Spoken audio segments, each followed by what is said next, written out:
സുരേഷ് ദേവ് മുഖത്തലയുടെ അരികുമാധവൻ എന്ന കഥാസമാഹാരം പ്രകാശനം ചെയ്തു.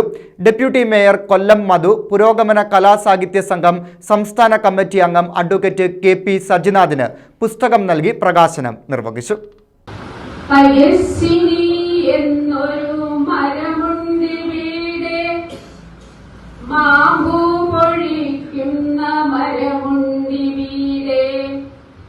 സുരേഷ് ദേവിന്റെ കൃതികൾ മികവുറ്റ സൃഷ്ടികളാണെന്ന് ഡെപ്യൂട്ടി മേയർ കൊല്ലം മധു പുസ്തക പ്രകാശനം നിർവഹിച്ചുകൊണ്ട് പറഞ്ഞു. 9 പുസ്തകങ്ങൾ സുരേഷ് ദേവ് രചിച്ചിട്ടുണ്ട്.